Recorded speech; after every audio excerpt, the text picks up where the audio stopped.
Somehow still not crazy expensive if you just get a normal one with mileage. It's manual transmission. It sounds incredible. It looks beautiful. I think that's basically the recipe.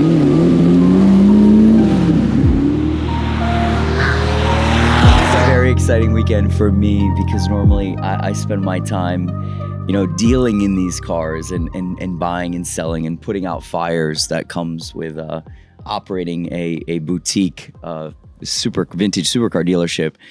So to share this time with this group here has been, a dream come true. I don't think I've laughed this much in a very long time. And I love the input from each and every one of you. So I can't thank you guys enough for being part of this. And to me, it's super important to have these conversations because I think we have today a group of enthusiasts and collectors, and whether it's someone that's buying an RX-7 or someone that's buying a Pagani Huayra, that are looking for answers. They're looking for other like-minded individuals, and they're looking for a sounding board. And I think we're in such a unique place because I see personally, and I want everyone's input on this, the world changing in a drastic way. And I think we are on the precipice of, my opinion, the largest shift in the collector car community that the world has ever seen. I always go back to things like video games, events, and the usability of cars, and we'll talk about that today. So I'm first off very thankful that you're all here. And can we talk about the Concours Club for a second? I have to give one small anecdote. I have a terrible dairy allergy, and most of the time I'm like, very cautious of what I'm eating. And Brad Kilgore and your team here prepared an entire menu for me that was completely insane. And just the level of, yesterday in the cars, the water bottles with our names, the cold towels. I felt like a VIP. I think I started to act cocky at one point because it was like, yes, I am dignified, but this is such an incredible facility. And I think to me, the overall feeling of this past couple days, and I've known Aaron now for 20 years. And we'll talk about this, I think, with manufacturers and things like that. But when you put love into something and you really come from a place of passion, which I know Aaron has done, you build something that's remarkable. And whether it's a Ruf CTR or whether it's this facility, you sort of see the fruits of love and passion, all these different things. And you definitely see it when they're, I hate to say this, but OEM manufacturers, when there isn't any love, you see the product. So thank you again, Aaron. This has been absolutely incredible. And what a place to host this. No, it truly is our pleasure. You said it, passion, right? The entire place was built by people with a passion. Our owner, Neil Gahani, is a real estate developer by trade, but he is a car guy by definition. I think he lives his life to go from event to event that are all related to cars. And I think he also understands that there's a broad base of car type activations now, and it's constantly growing. And, when I met you 20-something years ago, I was running a different racetrack that was a much more traditional business model. And it had a level of rigidity that was built upon the history. It had evolved to where it was, but nobody had taken it to the next level. So, to bring together people like this who are passionate and professionals, and what we did yesterday was a great way to use a racetrack, but certainly not a way that works for the traditional business model racetrack. It doesn't monetize in that way, but that doesn't mean it's any less valid. And I think as we look for more fun experiences with cars, we call it a course or a circuit. And the reason we do that very specifically is because we do way more that has nothing to do with racing. And the use of a circuit really goes beyond racing. There are days where you don't turn on the lap timer, and that's not what you're here for. So if you're here to have fun and enjoy a car, that starts the minute you come in the gate. That starts with bringing your family and having a place for them to spend time. And it starts with the culture. And every culture in the world defines itself by its food. Who do you know who doesn't love what their grandmother made for them, right? So we actually hired Brad Kilgore before we had brought in our chief driving instructor. I mean, we, right in the very beginning, took the food and beverage very seriously. And it makes it comfortable, and it makes it feel like home, and it makes it feel like a place you want to spend time and hang out. And whether you do want to come here and monitor your lap times with my driving instructors and get ready and prepare for a race series, or if you just get lucky enough to get invited to an event where a guy brings out some incredible inventory and lets you drive them all, which thank you for that. It's equally as valid. It doesn't mean that one part is right and one part is wrong. So, the place is a culmination of a lot of people with a lot of passion for what they individually do, and then an ability to work together and respect each other. From the food and beverage side, getting them the resources they need, to the motorsport side, maintaining that we have the safety, to my grounds crew, to my marketing team. And I think it shows in everything. I mean, even I look at some of the stuff that my team's producing event-wise as well as content-wise. I'm impressed by it. I'm passionate. It inspires me. Yes. I love coming to these events. You know, I think I mentioned yesterday I'm a workaholic. And then I really stopped and thought about it. I'm not a workaholic. I'm a playaholic. I just get to get paid to play. So, if you have a passion for this, follow it. Living the dream. Live the dream. I never knew where I would end up. I just woke up every day and really wanted to have fun with cars. I love that. I think that so describes, I think it describes this group, actually. Perfectly. Yeah. Yesterday you could see it. You could just see in everybody's eyes the sheer enjoyment and the respect for every car and getting out of stuff, even stuff you didn't enjoy as much. You still cherish the experience. Yes. Awesome. So let's actually, I think I would love to jump into sort of touching base on if everybody can give a little bit of their background. I'm going to pose this first question for Ed, Matt, Aloisa, and Zack. I would love for you to introduce yourself first. But I think this is like, for me, there's a few moments in my personal life that impacted me forever from an automotive place. One was growing up in the back of a 930 Turbo Cabriolet, 1987 guards red on cashmere. I'll never forget the car. And it impacted me forever. I don't really sell too many Porsches today. I'm not a Porsche expert. But if I was, I'd probably sell a lot of them. And then my first ride in 1994, I'll never forget his name. Mr. Marcus had a purple Diablo SE30. I still know where the car is today. I was sitting in it as a passenger seat, and it blew my mind. And I own not that exact car, but a similar car today. And I think I built my entire career around that one test driver, passenger ride. So let's start with Ed. What is the most memorable experiences you've had that have shaped your journey as a collector and enthusiast today? So I'm Ed Bolian from VinWiki, and most of what I focus on from a career perspective through storytelling on the channel and through what our app does is connecting the stories with the cars. There is what the car is from the manufacturer and what it's become through the way it's recognized in history, but the way that people connect to cars through usage and ownership and adventure is really what, ends up defining the cars, at least to me. And I think that that's what can just really captivate an audience, and social media has certainly been that invitation. And I think for a lot of people, generally our age, in their 30s and 40s, we're sort of this DuPont Registry, MTV Cribs, Gran Turismo, Top Gear influenced generation.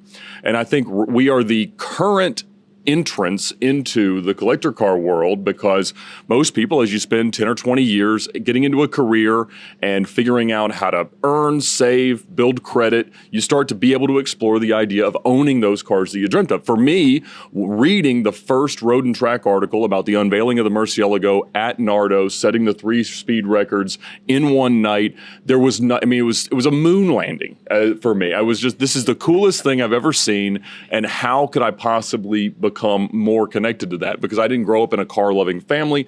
I didn't grow up in a time when there were nearly as many exotic cars around. And when we think about the number of supercars built this year is more than existed 20 years ago. And so it's a radically different landscape. And I think now we're going to start looking at what is that next generation? Is it the people who are influenced by social media, the Instagram generation? Is it the, influenced by different types of celebrities and things like that? And I think that's what this discussion is really all about. Matt Farah, the Smoking Tire and Road and Track.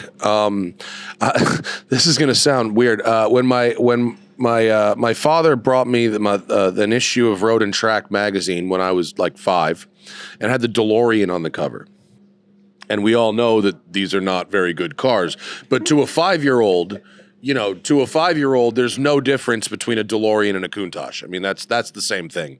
And the DeJaro styling and the stainless steel and all that, I don't need to explain what a DeLorean is, but just that image of that car and subsequently, Back to the Future and the Cannonball Run, stuff like that taught me that cars could be special, and that the ones my parents drove weren't.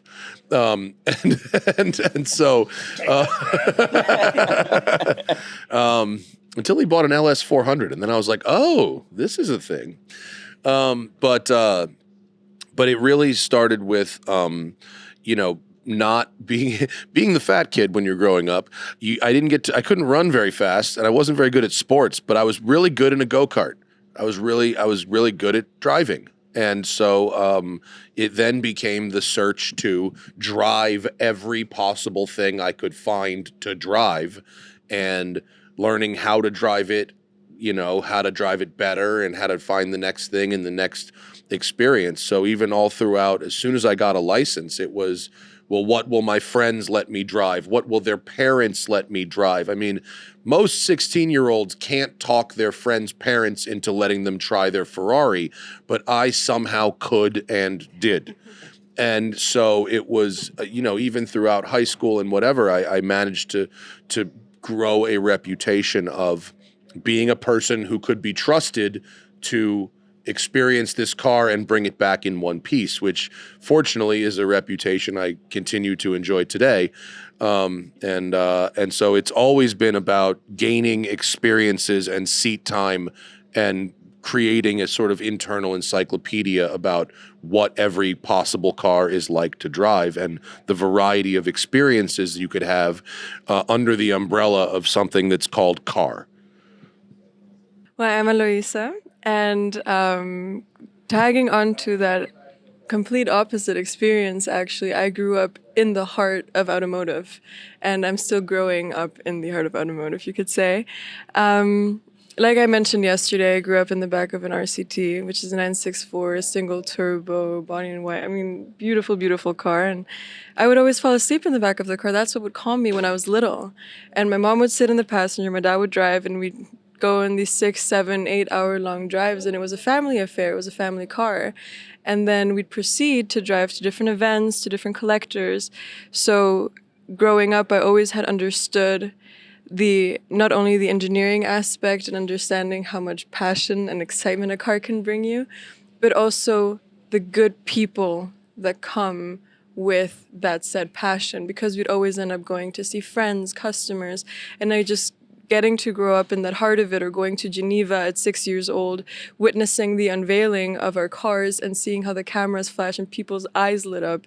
I always understood that it's something that has a future. It is something that I want to be in, and not only behind the steering wheel, but also when it comes to the community that it brings. And like you were saying earlier, the Concours Club is that exact type of place where you always know, even if you don't know somebody, if you meet them here, or if you meet them at a certain car event, or if you just have a fun conversation about whatever car that may be, if it's a 911 love affair, if it's a Lamborghini love affair, you exchange the stories and you have that incredible community.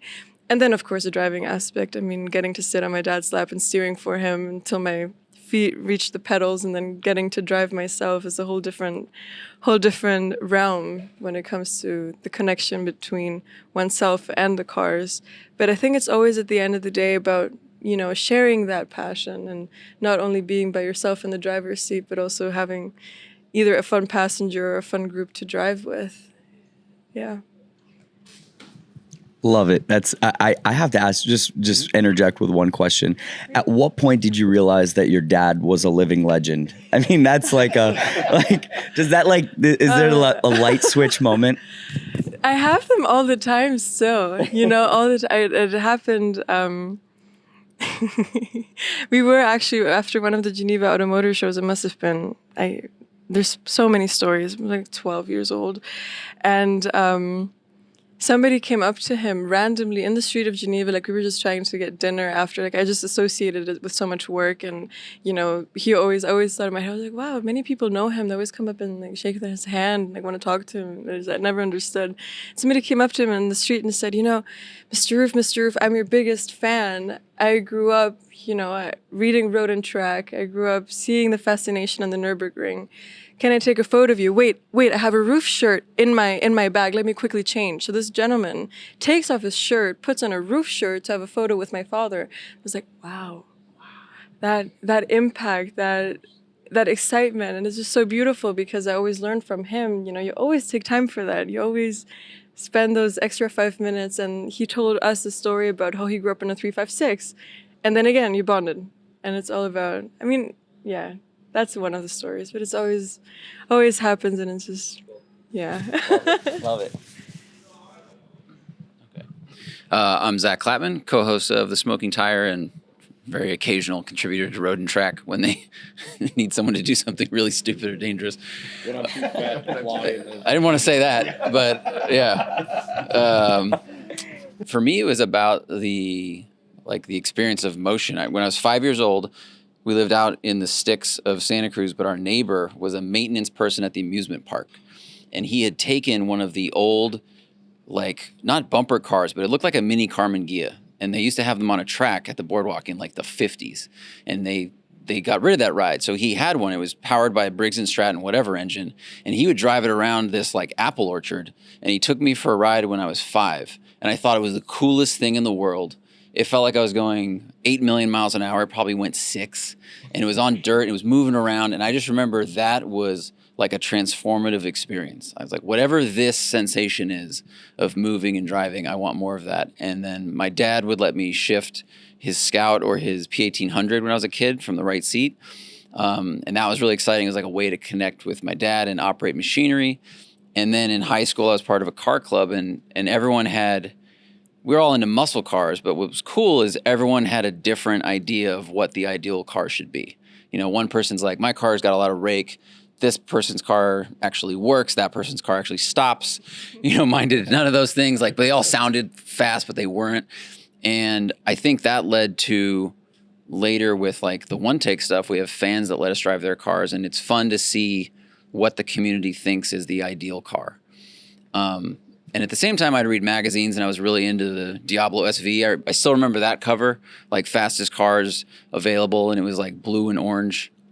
And so the exotic stuff wasn't around my community, but I was, of course, interested.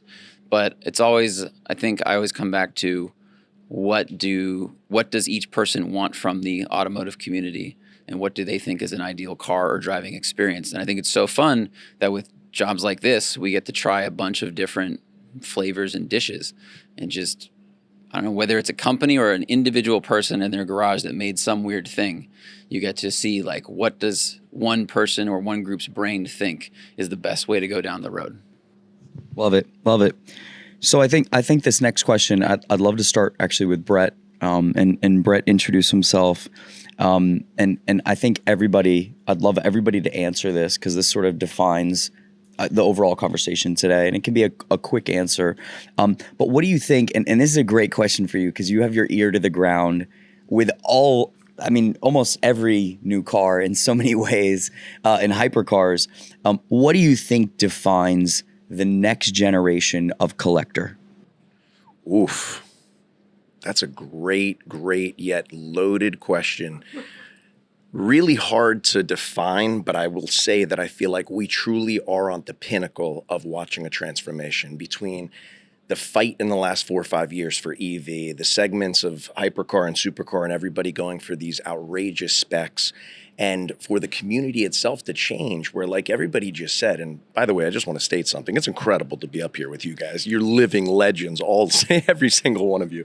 But, it's ironic for us to be able to witness and watch the car community change so far past a car. And what I mean by that is that the most successful manufacturers today are cultivating a community. And they're the ones that are putting customers in the cars and creating experiences, because there are several different collectors. There's the collector that's specifically after just the monetary long-term blue chip value game.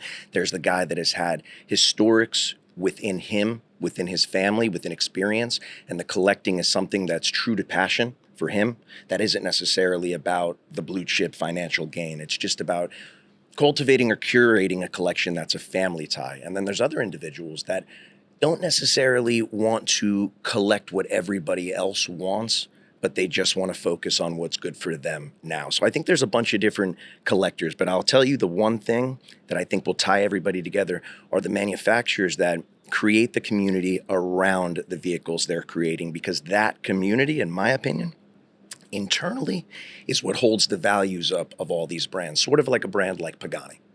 It's quite interesting. Porsche are like the best in the game at cultivating that community and saying, look at how good our stuff was back then, our racing history, blah, blah, blah. Don't you want to buy everything we make right now? I think what's really fascinating is that collecting is always driven by what you were into when you were younger and usually couldn't afford. We talk about this all the time, right? When you're 16, you're reading a magazine, you go, oh man, I want the Lamborghini, but I can't afford it. Or, a different car that might be red, Ed. So what we have now is we have cars with dual clutch transmissions, and that's far more common, or 8-speed automatics. We all want manual transmission. So I'm very curious if the future collector is going to want, like a kid who's 14 now, is he going to want to buy a new Golf R in 20 years, or is he going to want to go back and get like a Porsche from the 90s or 80s or something? So I don't really know, and I'm really just interested to see what happens with that.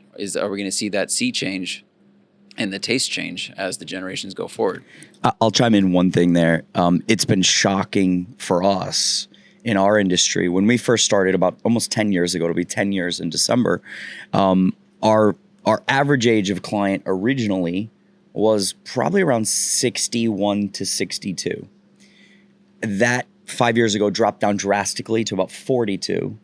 And today, I would say our average age of client, our average ticket price is around $1 million. And our average age of client is in their 30s. And I am more and more shocked to see younger people saying, younger than myself, saying, yeah, I want a manual transmission car. I'm going to go back to this. And it's shocking to me to see such a young shift, where even if you think, a 30-year-old or a 35-year-old today, a lot of these cars, they might not have even been born when these cars came out, but there is that attraction. And I'd love to bring it up later, but I think I want to talk about video game generation, but we'll get into that. I think that's part of it, but amazing insight. Like you said, I also have the same approach that I like to separate the collectors, because you have the storytellers and the history junkies, you could say, the ones that know every little detail of every little car, not because of the car itself, but because I don't know who touched that, who signed this. You have that approach, and they would never put a car on track. They would never take it out for a drive. It looks beautiful. It's a museum piece, and they just get the excitement about owning that and about having that asset as a value for the future. But I also see more and more, car people. And then you have these separate collector that just had that as a grail, finally has the finances to buy it, and is going to put as many miles on it as they can and not care about it and say, I'm going to put the miles on it, otherwise the collector after me will. Which two different niches. And I think the future is getting younger. And when it comes to car collecting, we are all fascinated by the story. Whether that be your personal story, saying like, okay, I read about this car and Road and Track, or my dad told me about it, or my older brother, or somebody in the past telling you about it, or if it's something in the arts. I find that far more interesting. Like, people that you like, especially the cars that you were talking about that weren't even there or in existence when now your customers were born, they have their references through the arts, through design, through a different approach of passion, like the movies and, of course, video game culture. And they just enjoy having something beautiful and that they can still feel. And I think that the future in collectability is going more analog because it's more reliable. It's easier to fix. And we were talking about that yesterday during dinner, about how many complications that are so avoidable can happen through so many electronics. And I think when it comes to the usability and longevity of these cars, the more, buttons you have, the more probable these won't work in 30 years. And I think that that's why we have this analog charm and approach currently in collectors. I think there's a couple of things I see. One is, everyone on this panel, with the exception of Aloisa, who's a little younger than us, sort of is about the same age and grew up reading the same type of magazines, Road and Track, which is why I work there specifically. It's not because they pay the most, I assure you. And so we are influenced with the cars that magazine and those outlets featured, and we want to know how they drive, and we want to know how they're like to own. What you alluded to a second ago, and I think what is different is people that are now in their early 30s are influenced by cars they drive in video games. And so they have some sense of comparison dynamically of, well, this one will do this and this one will do this. And while it's not exactly the same of driving the real thing, they at least, they're not reading that chart in the back of the magazine that says, well, the McLaren F1 did 0 to 60 in this, and they're going, well, I can go around the Nürburgring in the roof in this, and I can do it in the 458 in this, and so they have an actual sense of driving dynamics. I remember when I tried the first time I drove an actual R34 Skyline in real life, and I went, holy shit, Gran Turismo wasn't kidding. This really is the cheater car. Like, this car really does all those. Like, I thought it was bullshit in the video game, like, because we would be like, no Skylines, but like, no, yeah, it's actually that good. And so we have a generation of collectors that is actually more familiar with the dynamics of a vehicle based on what they've experienced in a video game, which is very interesting. You then have people our age that can afford, that are seeking new exotic car experiences with manual transmissions. And so as the manual transmission goes away in the mass market, but people at the high end can afford to buy these very exclusive cars that have manual transmissions, one can hope, it probably won't, but one can hope that will trickle back down to other manufacturers that may decide to reintroduce manual transmissions. And if not, high-end cars with manual transmissions will remain incredibly desirable. And then the other thing is, as I was talking about Ed in the car on the way over here, is that even younger people who grew up post-manual transmission, the desire for manual transmissions may actually start to die off as people below their 30s become able to afford collectible vehicles. They may no longer care.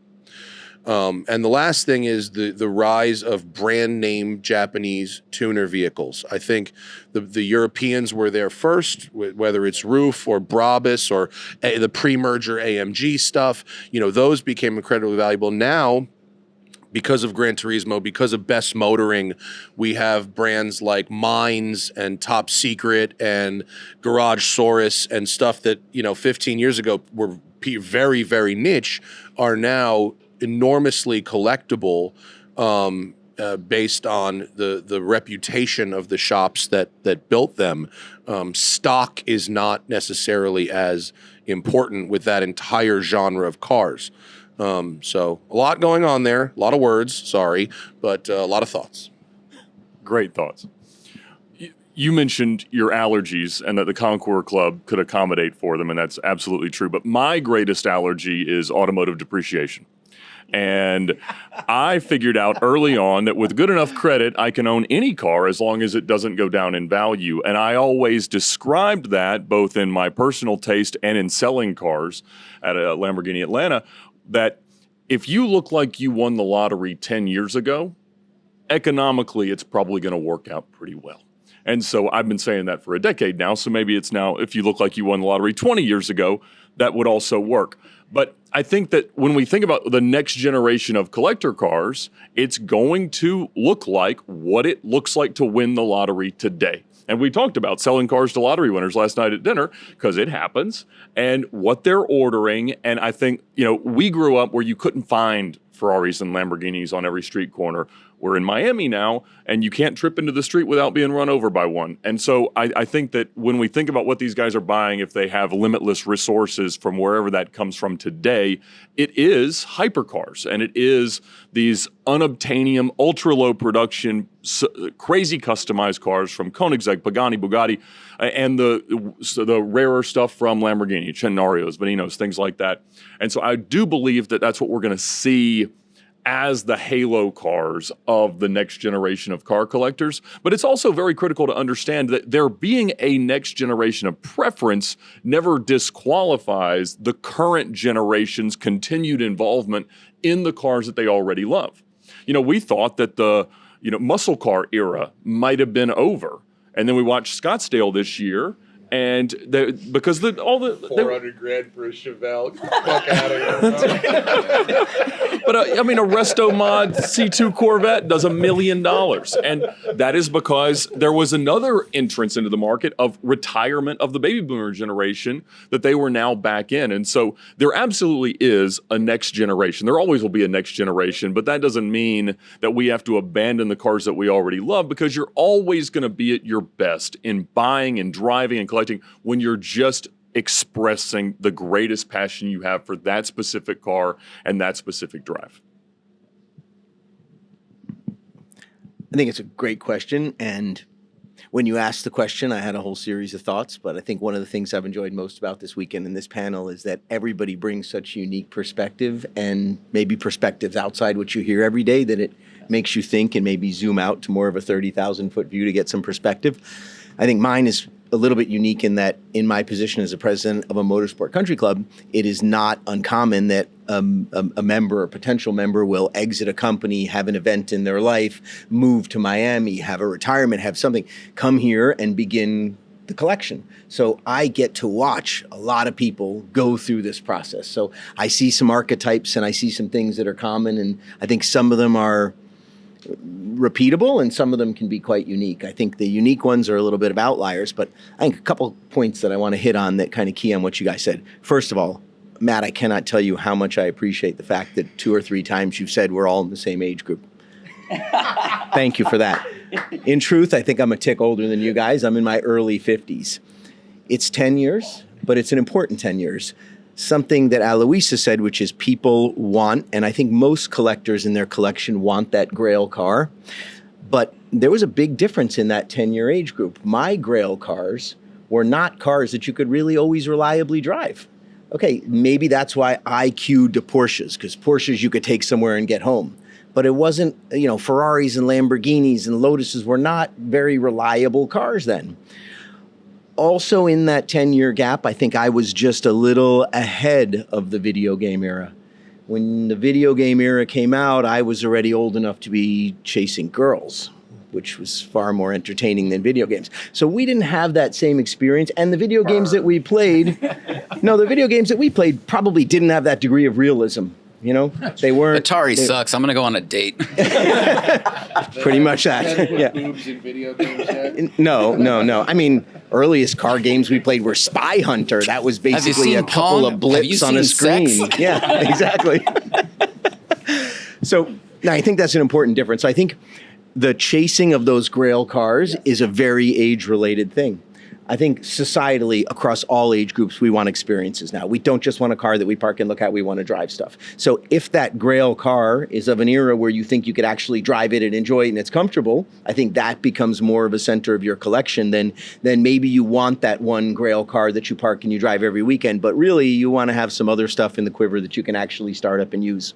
So I think that's an important thing. Another thing I see is, and I notice a trend about, and it's a unique one, but what businesses are people in and how does that drive how they think and what they buy? I've noticed that... deduct on their taxes? Is that what you're trying to say? No. I had an interesting comment with a guy who did quite well in the tech business. He was in the fintech business and developed software and sold his company and exited. And he did buy that one Grail car, and then he started looking for allocations. And he always wanted what's next and what's new.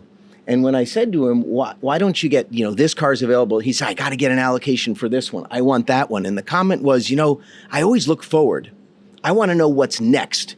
what's new, what's coming on the horizon. In my whole career, we were looking forward in tech. We weren't looking back historically, we were looking forward. So I think you get a lot of, and, I think also the tech industry is much more embracing of successful young people than some other industries are, right? It's not uncommon to walk into a boardroom in your 20s or 30s and be successful in tech, where maybe real estate or some other businesses you weren't. So I think that facilitates the growth of that segment.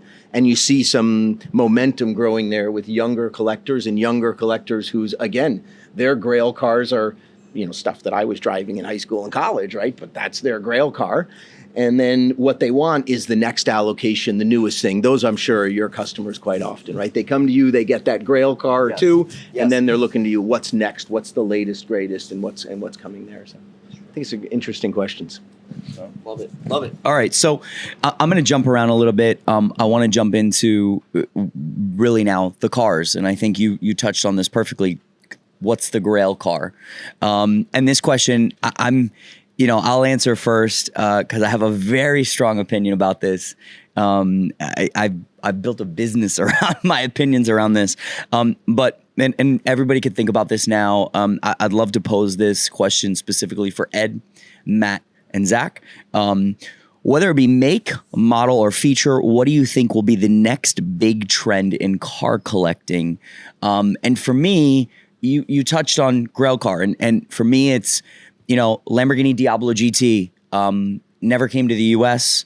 It was Road and Track magazine that had a small feature about it, and for me, it was a grail because it was this fascinating car, maybe similar to the Skyline for many people, that never came to the U.S. 80 in the world. I'm a massive Diablo fan, and as you guys experienced the Diablo GTR yesterday, it's a visceral experience like nothing else to me, and maybe to some of you. So I'm a massive fan. I think also for my generation, at least, the Bugatti Veyron. We're talking about a car that I think changed this hypercar. Was the first hypercar in many ways. So I look at that as an important car. And I am struggling on a third one because I would say that in my industry, at least, I can always sell an F40. I can always sell a Carrera GT, and there's always a buyer. And yes, they made a lot. There's 1,200 to 1,300, which you think is actually, it's a lot of cars, but there's always a buyer. And I think it's such they're both icons. They're both usable. I think it's an important part of the next generation. People do want usable cars. And then I have to throw in one that I was not a fan of until recently. We had never owned one, was a Lexus LFA. And we took it on trade. The second we made an Instagram post, and I was shocked at how many people called us. I could sell 3 LFAs today with the amount of interest, and I was actually very impressed with the car. So those are my thoughts. I'd love to start with Ed. Again, to me, it comes back to what are those cars, 10 to 15 years old, that the people who grew up loving them are probably entering into the ability to explore the market. And to me, I vote with my checkbook and my passion on it, and it is Mercy, Veyron, Spiker. I think those cars fit that description perfectly.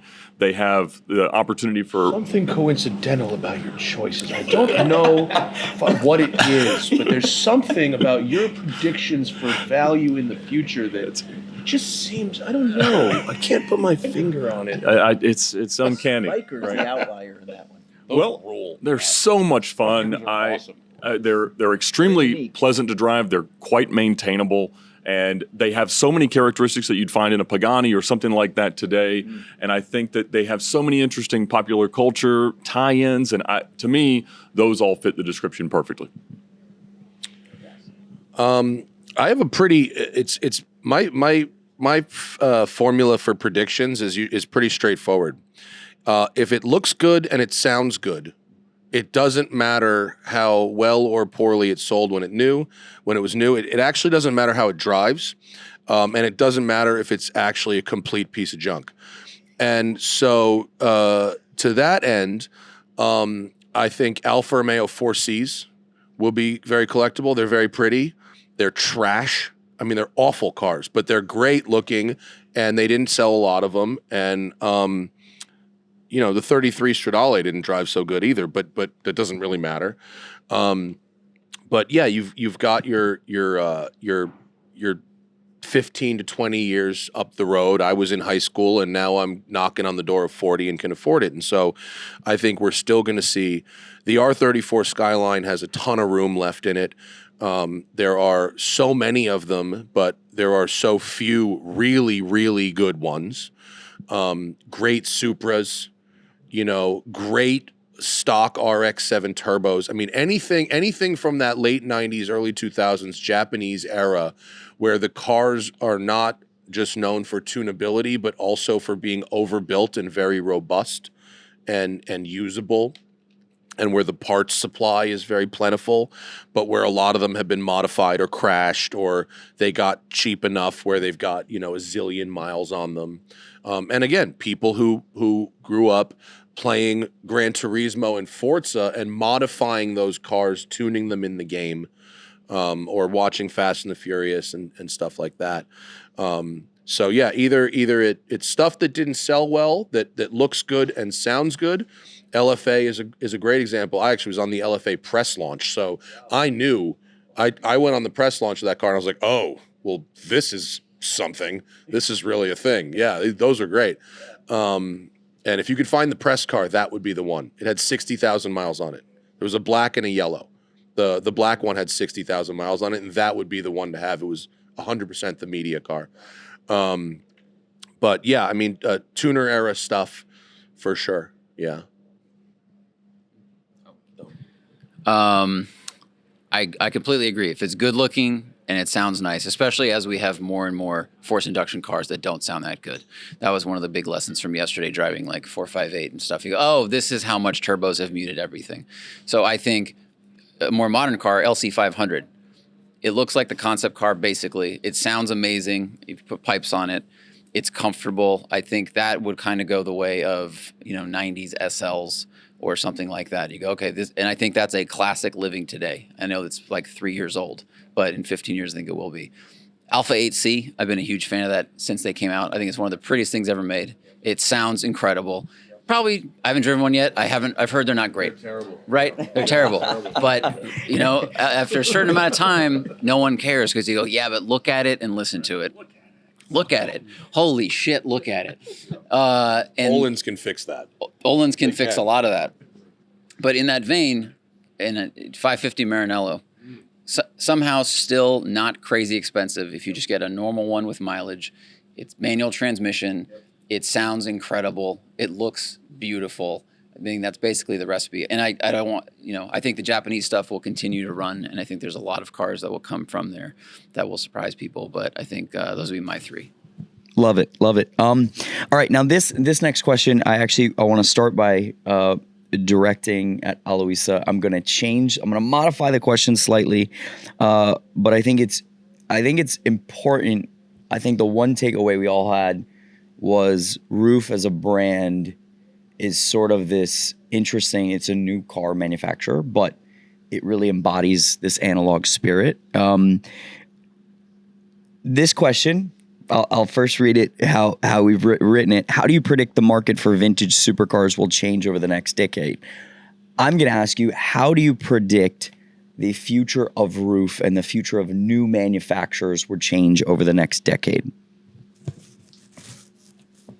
I had to think about that for a second. Well, I think in general, and what a key takeaway for all of us has been, is we're all, or at least in this small community that we're here right now, we're all seeking for that visceral driving experience. And especially in a time, and I think I tapped into this a little bit earlier, especially in a time where everything is becoming more digitalized, and I'm also going to use the word numb.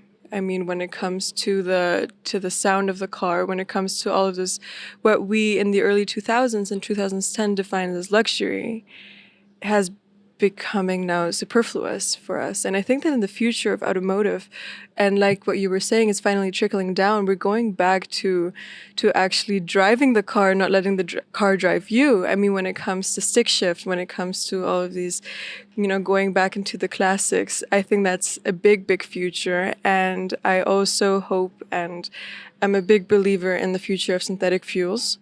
And I think that that will also be a key element in future collecting. You know, can a car still run? I mean, we have all of these, you know, none of us really want to talk about it, but there is a lot of politics around the future of mobility. And I think that when it comes to bespoke automotive creations, when it comes to luxury cars, I think that's a specific market that will be tapped into, is how can we keep it visceral? How can we keep it alive and go back into, you know, the car love affair and driving and having the drivability of these cars. So I think that there's going to be an interesting shift and split when it comes to manufacturers. I'm of course speaking of only small manufacturers, not of the bigger OEMs. But I think it's going to be very interesting. Love it. Ed, my question now, basically same question. How do you predict the market for vintage supercars will change over the next decade? Again, I think the fact that there are new collectors with new preferences doesn't interfere with the fact that there is a set audience for the cars that we've already seen kind of pop in value, right? And so, you know, we were talking about the fact that Hammers have potentially had in a decade 100x return in some rare occurrences, but that's certainly an outlier. But there are a ton of cars that in the last 10 to 15 years have gone up by 5x. Diablos and Countachs being the quintessential example there. And I think that, you know, that doesn't sustain. That's not a real thing. And no car has actually beaten the stock market for more than a decade in history. And so we've seen some momentary times when that happens. But I think that values aside, I think that the only thing that threatens some of these cars is the long-term running costs. Like you say, the maintainability. Can they still run? Can they still be used? And when we look at even like pre-war cars, like a blower Bentley we talked about the other day, that you can use them, and it's awesome to still use them. There's plenty of cars, brass era stuff that, I don't know, can you still really take it somewhere? People find ways, but those are the proper martyrs of the hobby, and we need those, but we also, for the sake of collectability and usability, we need cars that can work. And so some of these cars, like Mercedes that have hard-to-get tires, and Veyrons that have preposterously expensive tires, some of these things need to be solved well, and I think we're on the way to that, but that's where the advocates for the hobby, like all of us here, have to be a part of the solutions. John, let me ask you a question, Ed. To add to that question, how do you feel that today's current situation in the car world with electrification and EV, when you start talking about the hypercar and supercar segment, how do you feel that those vehicles that are so plagued with great technology today, but might become obsolete tomorrow, might have lack of support, I would say, by the OEM, by the manufacturer, or the battery supplier or tech supplier, how do you feel that that's going to play a huge effect in our world in the future? So I want everybody to pull out the vintage cell phone they're going to use to navigate. I love you for saying that. Today. I love you for saying that. It's there's plenty of things that we can love about retro and vintage, but holy cow. I mean, what does a P1 do to get somewhere 10 years from now? Koenigsegg's talking about taking the high voltage batteries out of Regiras because they don't work. I mean, there are Speedtails that have 20 miles on them because they don't go anywhere. And that is a horrifying reality to face. And there's something about somebody who can't afford cars that still depreciate that I see stuff at, the Geneva or wherever they go now that they don't have Geneva anymore. And I'm like, thank goodness I don't love anything they just showed off, and I can keep loving the stuff that I already like.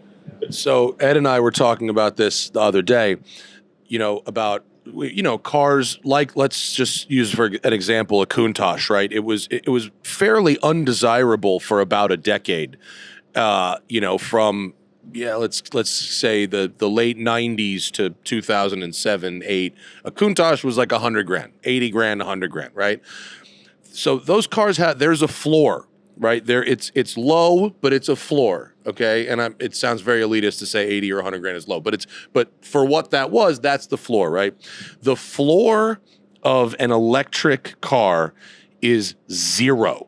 I mean, it's literally zero. And so, one of the most surprising things to me about the 2013, 2015 era of hypercars, the P1, the LaFerrari, and the 918. Is that they still have so much value. Why are LaFerraris going for more than MSRP.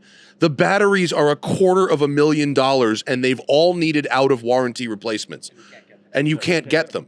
Like, why is that happening? That doesn't make any sense at all. So we, you know, and oh, by the way, Ramats can't sell Naveras. Shocking, I tell you, they can't sell Naveras. And I love Mate, but they can't. And the high end buyer doesn't want that. So what would suck for me as a fairly regular person that just happens to be able to order a couple of cars is if it's like EVs for thee, but not for me. Whereas everyone's forced into electrification unless you've got $5 million for a Pagani and then you get a V12 and a manual gearbox and everyone else has to drive, you know, soulless, you know, things that are completely disposable, which is a real sort of bummer. Well, you know what's funny? One of our biggest struggles in the last 2 years was not necessarily the demand for the cars that we have, but it was what do I do with the trades of SF90s and what do I do with the trades of these cars that I don't want? And even when calling wholesalers in that industry or other dealers, they don't want them either. And I think today, and this is going to sound slight controversial, I think the only person that's keeping an SF90 is because they have to on their CRM with Ferrari. Allocations are like heroin, bro. Yeah. You get and teach a man to fish. Give a man an allocation, and he will want that drug forever. And that's it's interesting because I've seen, you know, whether it's a 430 manual, that car is indestructible today. It's chain driven. You could put 30,000 miles on it. The maintenance costs are almost nothing. You know, I can't tell you how many guys have said, oh, okay, I'm going to get rid of my SF90 and get into something like that, or get into a 458 Speciale. You know, the end of the era of that generation of cars. But I'm with all of you guys. It's The quick answer to your question is these cars are about to enter a decade-long value winter. They are going to drop precipitously, and it is one of the greatest next-generation collector opportunities because engineers that are learning right now are going to figure out how to delete that stuff, and they're going to give you back a non-hybrid LaFerrari or a non-hybrid 918, and it is going to be an amazing automobile that weighs 500 pounds less and that they have re-engineered or reimagined is the new word we use. And I think a reimagined hybrid hypercar is the perfect car for somebody to start dreaming about because someone has about 2,000 cars right now that they can start working on that for. And the demand for those cars in a more usable condition is incredible. Ready? I think shout out to Tavares. We need Tavares to battery delete P1. Let's go, baby. He's not the hero we asked for, but he's the hero we need. But I think we also should have a little bit of faith in how people can figure out how to fix things because we're kind of at the beginning of, let's say, the EV hybrid thing. They've been around for, I guess, nearly 20 years, but people haven't really been opening them up, I think, as much. I think we're going to have battery recycling businesses pop up. We're going to have battery fixing people, and you'll have people that could probably figure out how to build a custom pack that would work for a P1, but it's going to be a long, long time, and it would be expensive. So I like your idea where they delete the hybrid system, but for people that want the thing to operate the way it was intended to operate, I think that will exist. Yep. But the irony of having to delete this thing that was ostensibly to make the car somehow more environmentally friendly in order to keep the car on the road and not be a brick or a junkyard piece of scrap. The irony in that is so crazy. But I mean, think about the Tiptronic gearboxes. They're all being removed now from 993s, and people are going back to manual. Because they were bad. Yes. They were very bad. Yeah, I know, but back in the time, they thought that they were going to be great in the future and that they're going to be an advantage. And that's actually a very interesting thought. I mean, it is absolutely ironic. Yeah. But what I also find interesting, I mean, we were talking about a separate type of collectors. And we were also talking about those collectors that just enjoy the beauty of the car, which I guess none of us really resonate with because we all are drivers.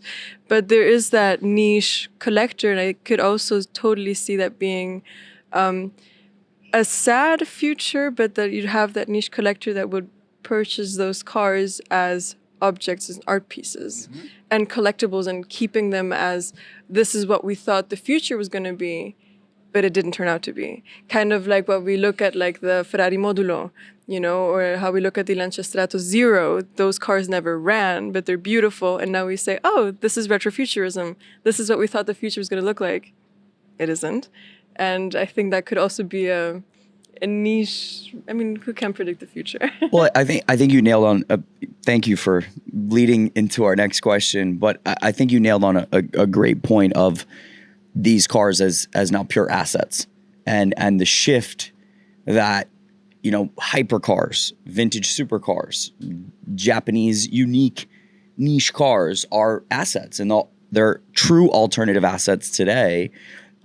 Ed brought up a great point the other day of how Bring a Trailer has really shown the world that these cars are liquid. You know, Ford GTs, they sell like a commodity all day long. You know, 0506 GT, there's how many made? 4,000 made. There's always one on Bring a Trailer for sale. And I think that's also a fear of mine, as much as, and this next question ties perfectly into this, and this is open to the floor. But as much as when I'm buying something for myself, I'm always thinking about value and investment. Obviously, I want it to have some investment, but I get terrified when I have someone come to me purely for saying, what is a good investment? That I want to buy this because it's a good investment. That's terrifying, because that's speculation, and that I don't think. Years ago, I think we saw a lot of speculation. I don't see it too much of it today. I don't. I think people want usable things. They want community. They want all these different things. Concours Club, all these different, this video game generation of like, this was my dream car. But this next question is basically, how do you balance passion and investment when making decisions about your collection? And we can also tie in, what would you suggest for the next generation? So, you know, I haven't plugged it yet, but I own a car storage business, right? West Side Collector Car Storage in California. And yeah, that's right. Got to plug it. You got to plug it. It's a smaller plug than Aaron did before. But so from 2021 to the first half of 2023, I saw a huge influx of people who bought cars as investments. And let's just say they didn't do both sides of the math. And very few people do a circular mathematical picture of the car as an investment. They go, well, I bought it for $50,000 and I sold it for $54,000, and therefore I made $4,000. It's like, well, you spent $12,000 storing it. You did a $5,000 service. You paid taxes on it, and then you insured it for 3 years. So you actually spent $76,000 to sell a car. You know, and it's crazy. Well, it's just crazy that, like, I'm sure you guys hear this all. The car guy math ignores every cost of ownership in between buying and selling, which is so crazy, because in any other financial model, they'd look at you like you had three heads if you did that. But because we just want the car for ego reasons or driving reasons or staring at it in the garage reasons, we will ignore the total cost of ownership. And so when I personally buy cars, I try to look at a total cost of ownership. And I my friend Rob Ferretti, he goes, look, if he does dollars a mile, you know, or dollars a year. I drove a Ferrari for $2,500 a year, or for $1.25 a mile. And you go, if someone told you that you could drive a Ferrari for $1.25 a mile, you'd go, well, that's a fantastic value. I have bought fun for $1.25 a mile. That's what it cost me to play an arcade game. That's great. You know, I don't need to make money if I go, well, the entertainment value of, I just sold my Ferrari 328, had it for 3 years, cost me 75 cents a mile, including everything, all in. That's a great value for money. 75 cents a mile to drive a vintage Ferrari, 6,000 miles. Yeah. So It's not, but if I go on, well, I bought it for 64,000 and I sold it for 90, that sounds great. I get to brag about that, but that's not the financial reality. And so collectors need to do a total mathematical picture and be honest with themselves, because most cars are not good investments, but they're good ways to have fun. And best case scenario, you don't lose too much money. We got Dave Ramsey joining the chat. You're exactly right. But again, the investment should not displace passionate decisions. Buy the car that you love and you won't regret it regardless of the cost. Maybe it goes up and it gives you the ability to buy the next dream car or whatever it is. But at the end of the day, the big jumps are going to be shorter time frames. Those are something you can plan. But you say it's not as much of a thing now. That's because you spent the last decade convincing people that XJ220s and EB110s and Countachs, and especially carbureted Countachs, were cars that they could actually own and use. And so now you've made so many more cars that can be curated. And so it's that you don't have to keep, on the cutting edge. And so that's a big factor. Just to add to what Matt said, before John Tamarian came around, Countachs were $100,000. Diablos were $150, and now he set the market and made it happen. I mean, you really took. It happen anyway. It was, but I got to tell him what he was able to do, and no pun intended, curate these collections for these clients. I think honestly, it's just about education, and I think it's comparing. For me, it was always looking at Ferrari examples, and seeing an F40, there's 1,300 in the world, and they would trade almost 100% more than a Diablo variant that there might have been 150 of. Didn't make sense. SE30 is just as cool of a car as a Diablo. Diablo SE30 is just as cool as a car as a Ferrari F40. There's 150 in the world. It's almost, like 10% of the production, yet at one point, an F40 was $2 million and a Diablo SE30 was $400,000. Did not make sense in my eyes. And I also think there was something special about Lamborghini. I mean, looking to the future, I think the brand has built in a massive amount of passionate people that grew up with a poster on their wall or grew up playing a Need for Speed video game with a Diablo or something like that. And I think that, this might be controversial to say, but when you compare Ferrari and Lamborghini today, I think Lamborghini is a more exciting brand in the future of collecting, because I think Ferrari's become stuffy, and Ferrari's become almost sort of this, like, in some ways, like this corporate, I mean, it is a public company, but, it's become a little bit too much of a fad. And I think it's almost cooler today to have an interesting Lamborghini or something like that. I could be completely wrong, but I think when you compare them, and also, listen, the reality is, when you think of a Diablo, it's a very usable car, service friendly. The service costs are not as expensive as some of the Ferraris, not expensive as a Carrera GT, not as expensive as some of these cars. So it just didn't make sense to me. And just really is education and sharing that. I think, listen, XJ220s are horrible to maintain. I despise them, but when you think that there's still $500,000 today, there's less than 300 in the world. It was the comparable to the Porsche 959. The Porsche 959 is not that great to maintain either, unless you're very close with Bruce Canepa. And guess what? That's a $2 million car. Production numbers are the same. So I think, again, XJ220 is just a misunderstood car. I actually think the parts supply and the education is what's holding those cars back. And I think education is the key. Whether you're buying for hoping there's an investment or some investment, or you're buying for usability, it's education. Well, I think this is great because it's education and exposure and story. So Ferrari has the F1 lineage, which of course we all know about, blah, blah, blah, blah, blah. Lamborghini has none of that. They didn't have racing until 95 with, Super Trofeo, right? So I think their whole reputation is built on the cars alone. It's just like, here's our work. We make these things that are exciting and they look good, but it takes a long time to convince the world that that's enough to make a brand special, because I think so many exotic companies for a long, long time, look at Maserati. Maserati is still like, we used to go racing. And you're like, when? like, well, 1951-ish, I think was the last time they were like in an F1 race or a Grand Prix. So you can, some companies rely on the story of their Formula One. Japanese cars benefited from competing in Japan, but video games were their exposure, and that was the story that got out. And Lamborghini and the XJ220, in a way, they have to tell their own story with the car's ability or with education, like you said. And I always question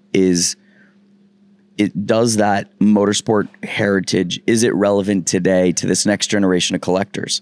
Like, my opinion is Jaguar did incredible things in the racing world in the 1950s, the 1980s. I mean, remarkable things.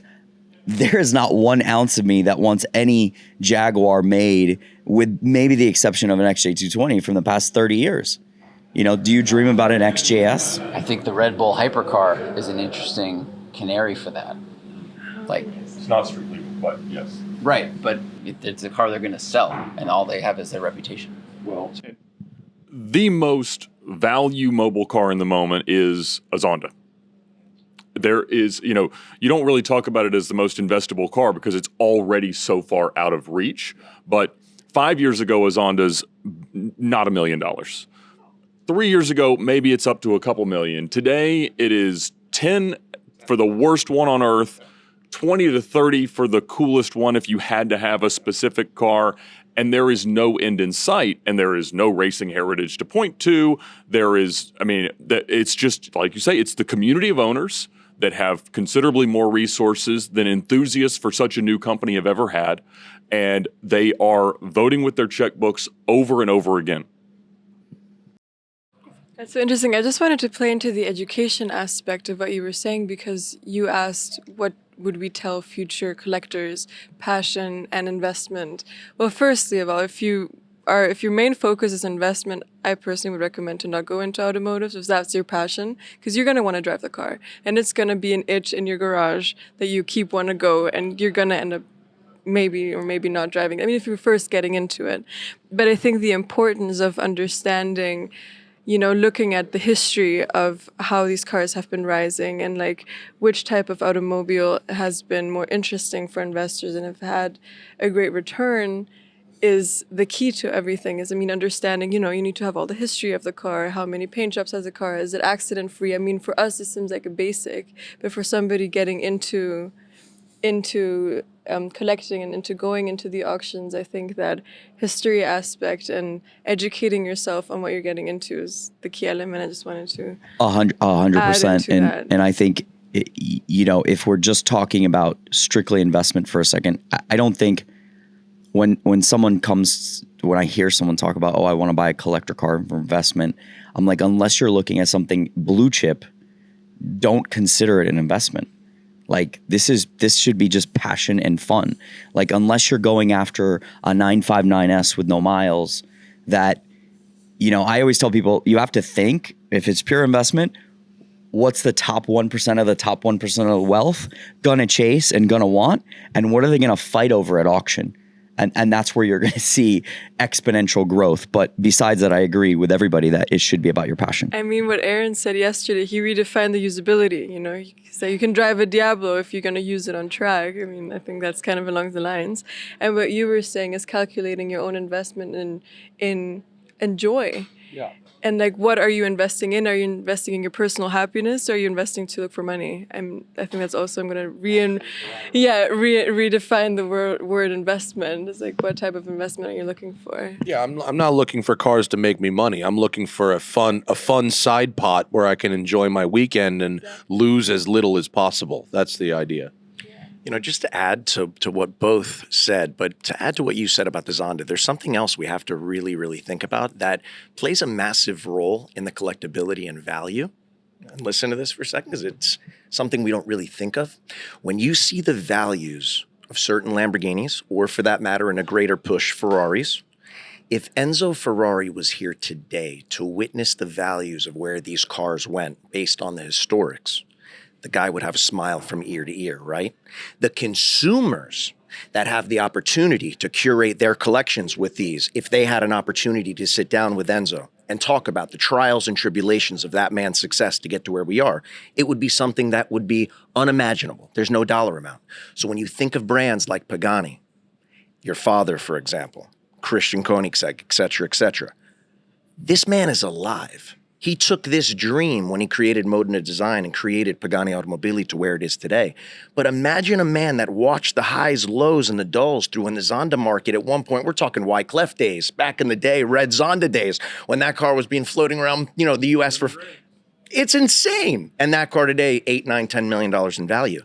But imagine Horacio's perspective being this Argentinian man that went to Italy to pursue his dream, that is still with us today, that comes on these rallies, that gets involved in every deal, just like your father does with every single client, to sit down and custom design, because that, by the way, that definitely cuts out the speculators of the market. And when you're sitting with a creator like Horacio, and you're designing and creating and building a car like your father, you have an emotional tie to that car. You know that that car becomes something that's going to be passed down in your family for generations and generations to come, which is why I genuinely think brands like Pagani and the values, I think that's a huge component of why they're so successful today. And I think you're 100% right. I pose one question, and anyone can chime in.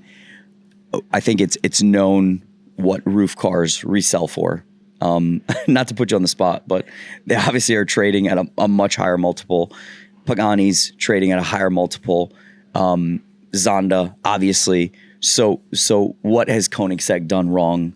I look at the Koenigsegg CCX and CCXR as a value today, even though they're $2 to $3 million, as a value when you compare it to the Zonda. So where is that? What is that extra? What is it? What's that secret sauce? And that's... I'm going to let you answer this for a second first, Dad. Come on, I want to put you on. Well, I think that Koenigsegg chased outright performance where Pagani chased quality. And quality you can begin with.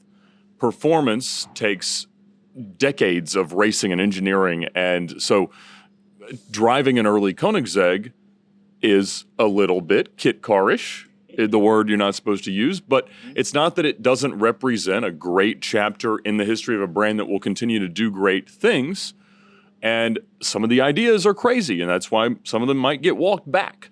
But I think that there's not as much a singular concept of what any chapter of Koenigsegg's life is, the way that there are these chapters of what Pagani has been over the last couple of decades. And so I think that's the difference today.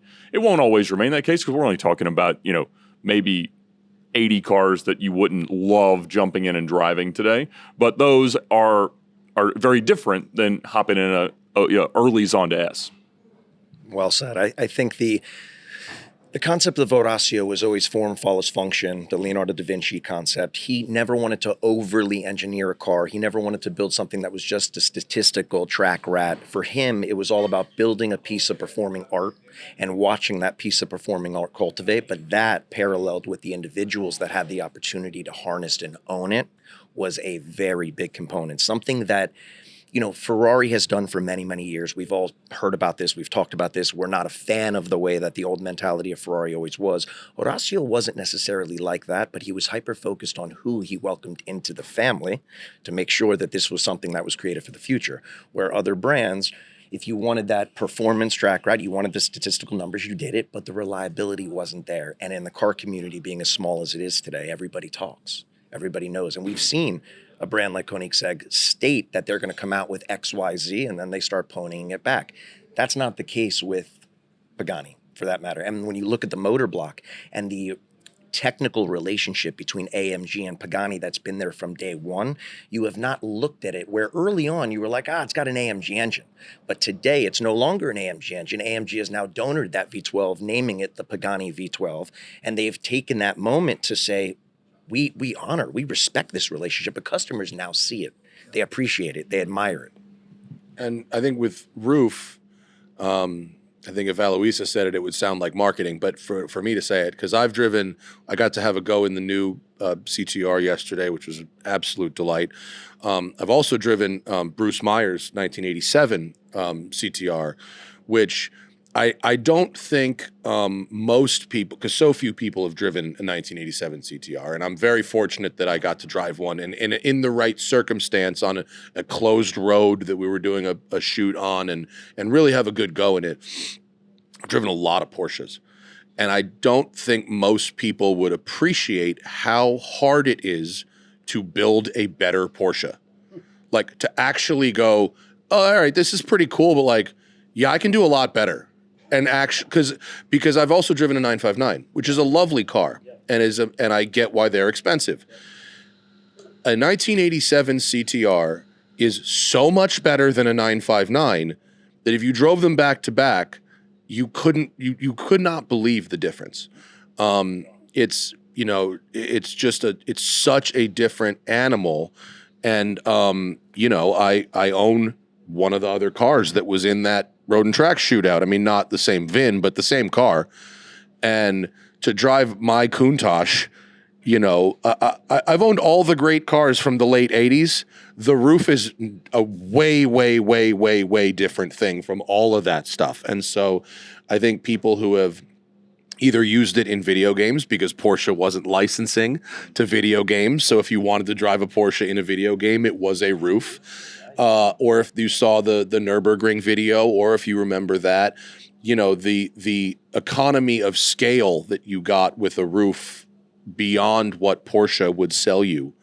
A 930 turbo is such a rudimentary thing compared to a CTR, that it's a truly different type of thing. And if you even look at what Porsche will sell you right now with a Turbo S, it's more capable than the CTR, probably objectively, but it's not as engaging, and it's not what the people at the very high end of the market are seeking, because these other cars are very commoditized.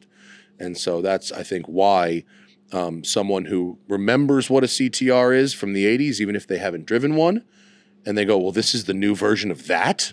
Yeah, count me in, and I think that anyone who's actually driven one can appreciate that it doesn't disappoint. Love it.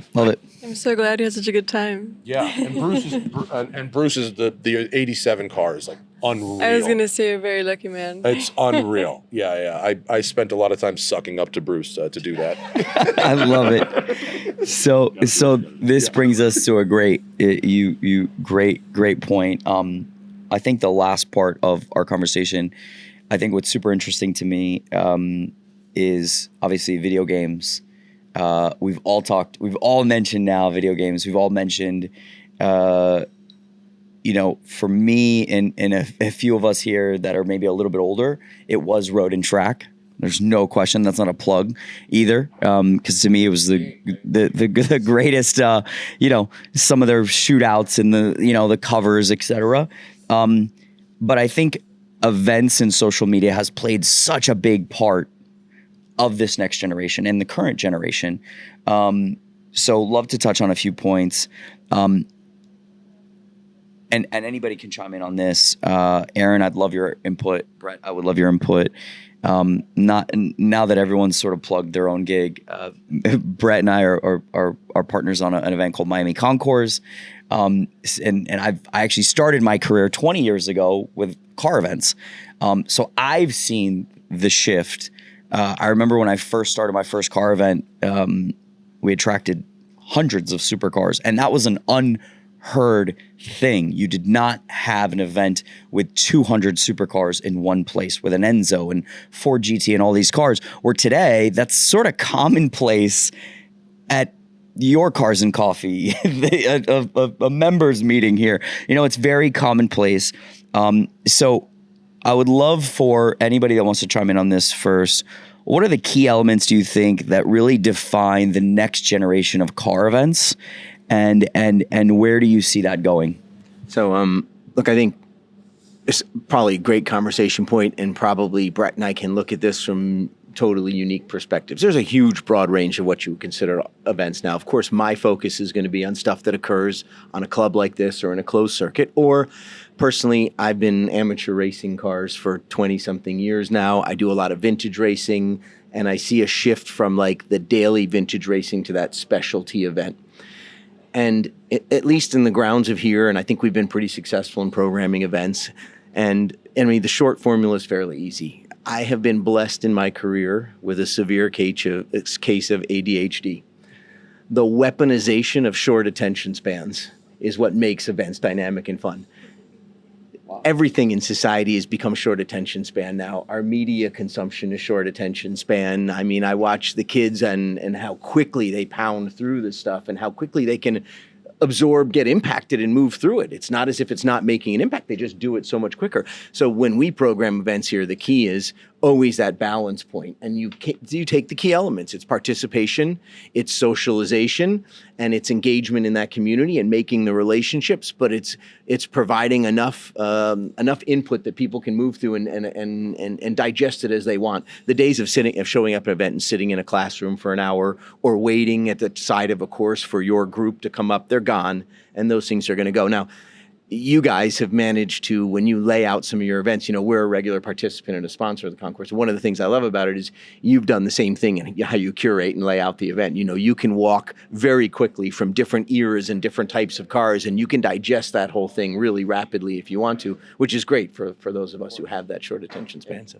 I'm curious to see what your thoughts are, because you're driving events as well, but in a much different way. 100%. One thing I want to do and add to the whole Concours Club concept and what you're curating for the community, because that's what this question really is about. And you got to touch upon something that I see what you guys do so greatly, which is over the past couple of years, there's automotive communities, there's automotive events that come to South Florida, but you have an internal nucleus at the Concours Club of clients and friends and slight attachments to those clients and friends. And something interesting, you and I touched upon it during F1.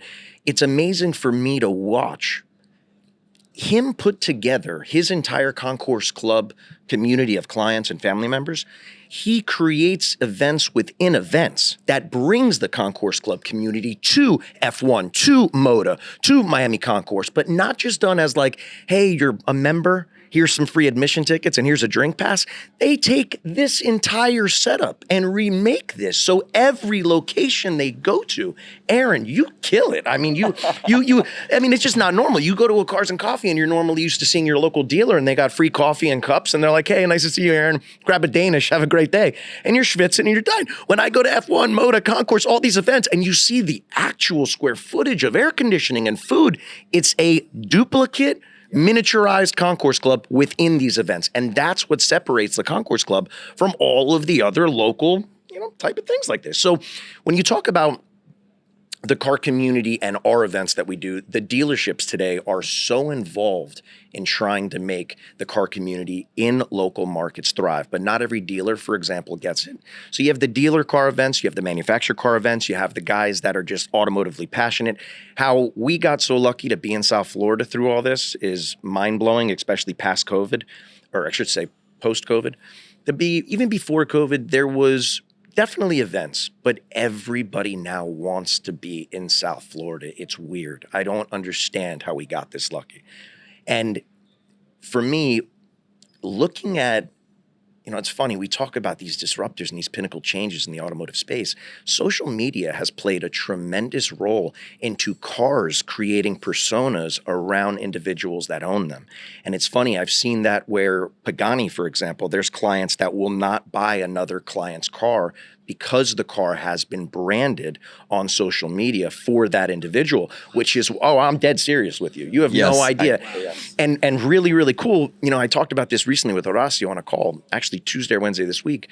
But if we bought an SVJ today, which is a modern today supercar, and it was John Tamarian's car, and you have 400,000 or 500,000 followers, and you've used it on car rallies, you've done it. The car could have been wrapped, could have had a set of wheels, but predominantly everybody knows JT's SVJ. But if I go buy that car, and I put it on my social media, you and I both know the keyboard commanders that are all going to start typing, John Tamarian's car, John Tamarian. But I can't go back to Lamborghini today and take that car back to the factory and have them redo it. Where Horacio, for example, will allow that vehicle to come back, utilize the VIN number, the plug, and redo the whole thing, right? So, right? Crazy. Wow. Not for free. Not for free. Yeah. For a small matter. For a small matter, 750,000. But the point is, when you start looking at the different events that start to be created within the car community today, it's not the same as it once was. The car world, when you and I were kids and we used to go to Barrett-Jackson, Scottsdale to the auction, that was like the big push. Now you can go to an event like our, concourse event, and you started this thing, John, by the way, from something very small on a golf course, I remember, and you said, hey, bring out some cars. And to look years later, and I've said this to you many times, but I'll say it again. I'm beyond grateful that you welcomed us in to be a part of this and to see the growth. But Concours has turned into something that is so much more than just an automotive event.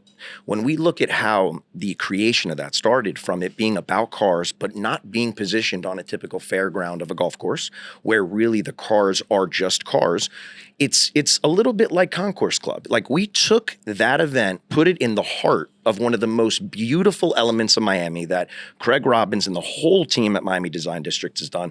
They took streets of downtown Miami and just wrapped walls of luxury, some of the greatest brands. But then you sprinkle in sexiness like red carpet on the floor. You see cars from all over the world that want to be a part of this now that the event has grown such a name. But if I can wrap it up and summarize it on one thing, I would say that the concourse is truly all about community. And it's about the local community of car guys, car gals, and even those that aren't necessarily so interested in cars, but they like science and fashion and art. That's what the Miami Concourse turned into. And I find that the 20,000 people that we get at that event during that weekend, everybody comes back and says to me, it's so much more than just about cars. And I feel like the most successful events in the automotive space are ones that are going to take elements of automotive, but start sprinkling in things that we all really want to see. Yeah, it's experience. Sorry for the run-on. No, it's experience, yeah. The best car show that I've ever been to is Luft. And it's because of the art direction of Jeff Zwart and Pat Long, but to the realization that to have a great show, you have to choose a really interesting location and art direct it so that every attendee with a phone or a camera can create beautiful photographs that are then, immediately put on social media, because of course they are, has allowed that type of event. I mean, I went to the first Luft, the very first Luft. There was 12 cars, 12. It was at Deus in Venice, which I could walk to from my house, and I was like, and it was even at a coffee shop parking lot. I was like, oh, well, this is something, and that spiraled to ever increasing ridiculous types of from the back lot of Universal to this crazy lumber yard and a decommissioned naval base last year. Every venue that they choose and every bit of, to see Jeff Zwart going around on his bicycle, placing all these cars, and they're building these risers and building backdrop walls and special lighting and all this stuff.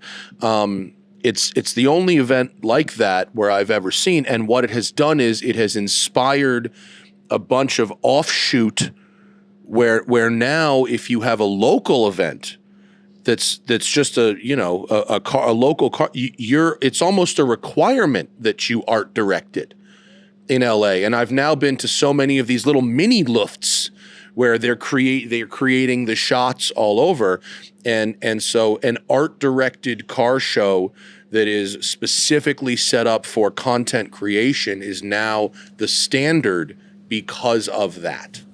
You know what's interesting to me, and this next question is for Aloisa. So when I was a kid, my dad was servicing an F50, and he took it for a test drive, and he picked me up from school. And no one at that school knew what that car was. There wasn't a soul, maybe one or two kids.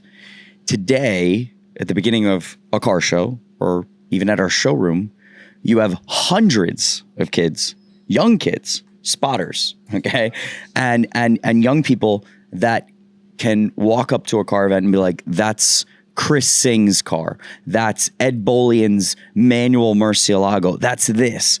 So I think the events and the social media have created a new platform that I don't think we don't even know where it can go. That's my opinion for the next generation, at least, because when I was young, it was like a cult, like this nerd following of car people. And today we're talking a massive exposure where kids know the facts and details, try to correct me sometimes. So I'm like, whoa, but I think this is a question for Aloisa. You guys have done such an incredible job, I think, of planting the seeds over time, whether it was in a video game or even today with merchandising, where I'm like, wow, that's sick. Like, you guys did a collab with a few different brands now. So I'd love your take on that and your thoughts on that, of where did that start? And today, are you constantly thinking forward of how do we inspire younger people or this next generation? And is it merchandising, social media, video games? What is your philosophy around that? Well, thank you for the compliment. I also wanted to chip in quickly about your guys' Miami Concours. First of all, congratulations. What you have brought to the attention that you've brought to the car community in the East Coast has just been out of this world. I mean, people in Germany are talking about the Miami Concours. It's really, really a lot of waves that you've brought in, a lot of youth. And when it comes to car events, they're not what they used to be. I mean, Geneva, like you said, I went to the funeral of Geneva this year. It was truly, I'm absolutely serious. I went and it was truly heartbreaking, because for me, Geneva Automotive Show was like kindergarten.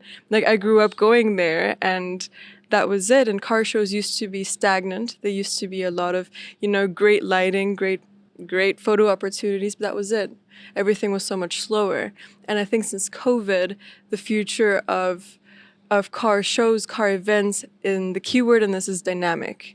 Whatever dynamic that may be, if you can be a part of the show by taking pictures and by making that appealing, if you can hear the car running, if you can see the car moving. I mean, we have events. I was about to say we have events like the ice race coming up. I mean, that is just insane. You have cars that some people would never even dare to driving on ice and drifting and driving them like there's no tomorrow. And when it comes to our own brand, planting the seed is exactly what you said. All of us sitting here today, we started off with the first story, let it be a magazine, let it be the first time sitting in a car, being passenger, being the driver. And I think it's really, really important to tap into the dreamers, because at the end of the day, we're all dreamers and we all have this aspiration. And once you buy that grail car, you want the next, or whatever that may be. And I think we all have to tap into, of course, our luxury customers and giving them that set experience that you were talking about in the Concours Club. But I think it's also so important to tap into the ones that say, when I grow up, I want to buy that car, or I want to buy that hat and be associated with the Ruf community. I want to buy this jacket and look snazzy and take a photo, put it on Instagram, so people understand that I am part of this legacy, that I'm part of this community. But still also tap into art and design and look cool, and even tap into markets of people that don't understand cars and that have no idea, and they're like, oh, that's a Porsche, it looks cool. But look at my jacket. I'm part of it, whatever that is. And I think that's really, really exciting, is being a part of that education and opening the gateways to the future, while still, of course, having wonderful, wonderful experiences for the people that know about it, and for our luxury customers, like understanding the power of, I guess, children and the dreamers, and also the ones that don't have to dream anymore. Wow, I love that. You brought up a point earlier before, and I think it was shocking to me that 80 million people were Gran Turismo users and had played with a roof in their video game, and that's a big. Yeah, I mean, we build 30 cars a year, but at least 80 million people have driven a roof car in Gran Turismo. And that is an impact. And that is the dreamers. And now this is your generation of guys coming up to me, or people coming up to me saying, oh, that was the fastest car in Gran Turismo. I want to experience it. And that's exactly what you have to tap into, is never underestimate, the younger crowd, the one that still has yet to learn. What a way to finish this. Never underestimate the younger generation. Tap into the dreamers. Thank you guys again. This has been an incredible incredible past few days, incredible group, a lot of insight, a lot of great opinions, a lot of passion, and I think that's what's made this so much fun is love for the automobile